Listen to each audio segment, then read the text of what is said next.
Hello, welcome to Leland Fly Fishing, Fly Tying Night tonight. I'm Brandon Moon, and we're excited to bring you a North Country spider pattern. This is a take on the Olive Starling. We love tying and fishing soft tackles, very effective. Please let us know in the comment section what your favorite soft tackle pattern to tie and fish is, as well as make sure and like the video and subscribe for future notifications, and we look forward to seeing you next time. The hook that we're going to be using today is the Moonlit Premium TOGATTA ML102. TOGATTA means sharp in Japanese, so very fitting of this hook. We're tying a size 16 today. We're going to start our thread 3/4 of the way down the hook shank, lay a small couple wrap thread base, and then trim that out. We're using 12/0 olive done from Semperfli. Now I'm going to tie in here, after I've done that, the mono rib material from Semperfli in the 0.1 millimeter olive. We'll just use the tag end of that mono ribbing to help lay a nice smooth underbody to this fly, just back to just before the bend of the hook. After that, we'll go forward and secure that down, and then we'll create a little bit of a taper to this body by going forwards and backwards. And we're just going to create a nice smooth body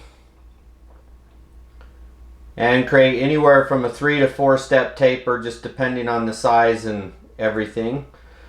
So here I just wasn't able to get it to move back and it was wrapping in the same place. We'll just restart that and finish that taper right there.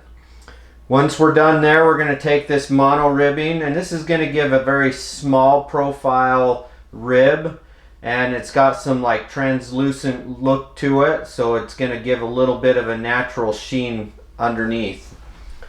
Very effective. So we'll secure that down with a couple wraps over top, a couple wraps in front. I like to trim it out with a razor blade, so here I'll trim that out. Once we've got that, we're going to create a thorax with a small clump of olive pine squirrel dubbing from Moonlit Fly Fishing. And I'm just going to take a very small amount. This dub's really nice, real easy. You can notice I just twist my fingers one direction. I don't go back and forth. And this is going to help me create a nice dubbing noodle or rope, if you want to call it. So wrapping right there at that 3/4 mark, I'm going to create a thorax. And you can see it's giving me a nice buggy look here. Once I've got that all on there, I'll lay that thread in front. I'm going to take a little dubbing brush tool and just kind of brush out the fibers just to give them that nice buggy look. Pull them back. And I'll pull them back and then just put some wraps in front, just making sure all those fibers are nice and clean.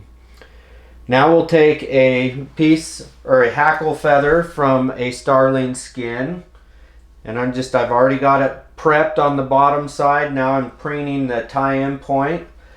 Unlike most people, I actually like to tie my starling in at the tip. So I'm going to create a tying point here on the tip, and that's because I like the smaller feathers underneath, helping push out the larger feathers as I wrap. So once I've got that tie-in point, I'm just going to secure that down with a couple wraps. So 2 wraps and then a wrap in front.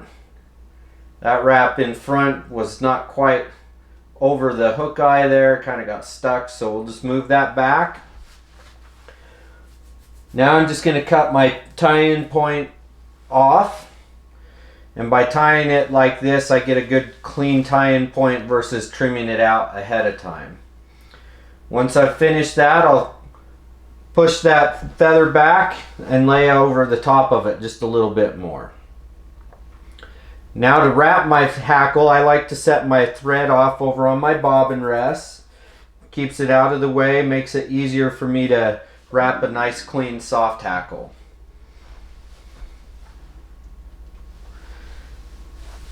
Now I'm just going to take and very gently, I'm not pulling tight on this. The stem broke just a little bit there.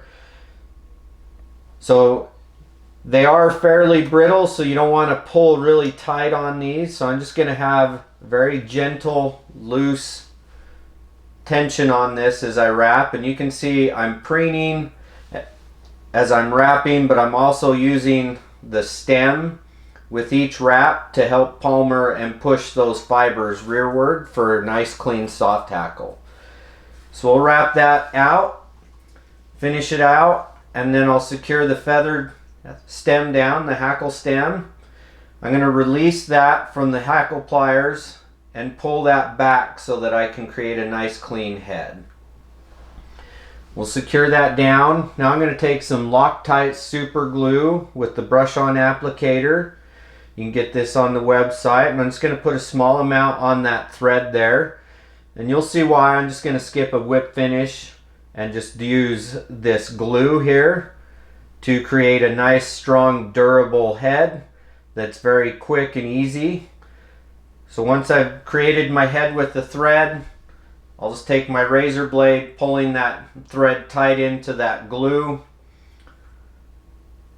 The hackle stem has rotated to the other side, so I'll pull that out. Now I'm going to grab it and just use my blade to trim that out. This gives me a cleaner cut on that hackle. There's that fiber there. We'll just try and clean that out with our fingers, or you can use your scissors to do it. So we'll just clean that out with our scissors real quick. Kind of small, hard to see. And there you have an Olive and Starling North Country Spider soft hackle. We look forward to hearing what your favorite soft hackle is, and we'll see you next week. Have a great day.